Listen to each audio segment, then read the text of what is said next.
back, everyone. My name is Patrick. You're watching the Oilers Rundown. Just wanted to follow up on a report from my game review last night.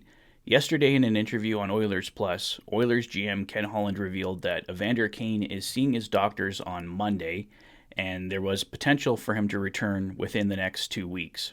According to insider Kevin Weeks, he was saying Evander Kane could be back as early as Tuesday against the Seattle Kraken, but with Ken Holland's report from last night, that seems obviously very unlikely that he's going to see his doctors on Monday and then be playing on Tuesday, and with Ken Holland saying within the next 2 weeks.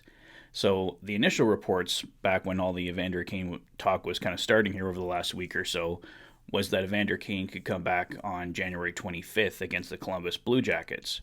But obviously now we know that the potential return could be even sooner than that. So just looking at the upcoming games for the Edmonton Oilers, obviously, Seattle Kraken on Tuesday, Tampa Bay Lightning on Thursday. As my buddy Chris was mentioning last night, wouldn't that be kind of ironic that Evander Kane goes out against the Tampa Bay Lightning and then comes back against the Tampa Bay Lightning? It's certainly a possibility. And then Saturday they play the Vancouver Canucks, and then of course we hit that January 25th game against the Columbus Blue Jackets. Now I want to take a look at a few windows here. Initially I was going to put more emphasis on the window of tomorrow, January 15th, to Monday, January 16th. You would think the Oilers want to make some moves on off days, preferably for trades, right?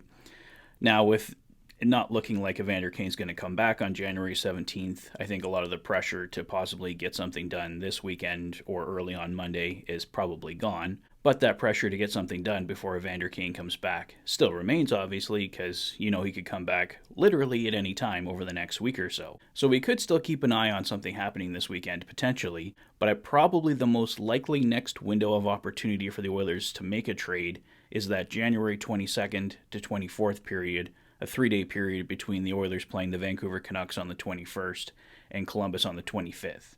I imagine that's probably still the most likely date for Evander Kane to come back is the 25th, but like we said, the 19th and 21st are possibilities as well.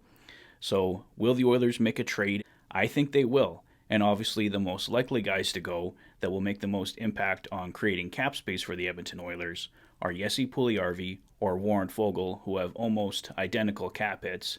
Jesse Puljujarvi at $3 million, Warren Foegele at $2.75 million.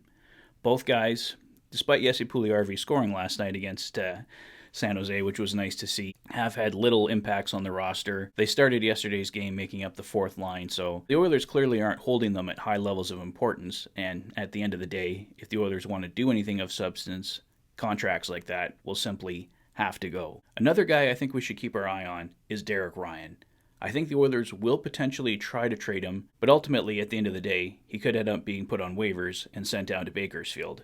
Matthias Janmark got that treatment at the start of the year, but to this point, Matthias Janmark has solidified himself on the third line, and Derek Ryan has kind of an up and down year. He's had some ups, had some downs, but I think at the end of the day, Matthias Janmark has proven that he's more valuable to this lineup than Derek Ryan is. Both Derek Ryan and Janmark have identical cap hits. I think the Oilers could risk putting Derek Ryan on waivers, sending him down, and that would clear a bit of cap space. Obviously, a bit of his cap is still going to count, but the Oilers will basically need any space they can get. So just my personal opinion, not basing it on any reports that I've heard or anything like that, but I think Derek Ryan could end up being a casualty of the Oilers trying to make everything work here when Evander Kane returns. There is a couple windows of opportunity, obviously. After the Columbus game, there's a couple days before they play Chicago, and then the All-Star break comes up. But I think Evander Kane will definitely be back before then, so the Oilers do have the option to go down again to a 20-man roster, a 21-man roster. They can keep more guys, but have to send more guys down to Bakersfield. I think at the end of the day, Ken Holland is going to try and swing a trade here in one of these time periods. So let's keep an eye on Twitter, keep an eye on word from insiders. I think there is an Oilers trade coming our way in the next week or so. Jesse Puljujarvi, Warren Foegele, Derek Ryan are the three key guys in my mind that we should keep an eye on the Oilers potentially moving or sending down to Bakersfield. And just one final thing for now, Sportsnet's Mark Spector pointing out Vincent Deharne in his 2 games coming up has looked really strong for the Edmonton Oilers. He predicts obviously the Oilers aren't going to bring 8 defensemen home to Edmonton on Tuesday against Seattle, so we're going to see somebody sent back to Bakersfield. I think the smart money right now is to see Markus Niemelainen sent back to Bakersfield, and Vincent Deharne getting a bit more runway here to show what he can do with the Oilers. He brings that size, brings that toughness to the bottom of the lineup, and I think the Oilers really value that right now, and we might see Vincent Deharne staying an Oiler here for a little while longer. But that's all for now, guys. Let me know your thoughts on Derek Ryan, Jesse Puljujärvi, Warren Foegele, Vincent Deharne in the comment section below. If this is your first visit to the channel and you like what you see, please consider liking and subscribing for all the latest Oilers content. You've been watching the Oilers Fanatic. Thanks for being a fan.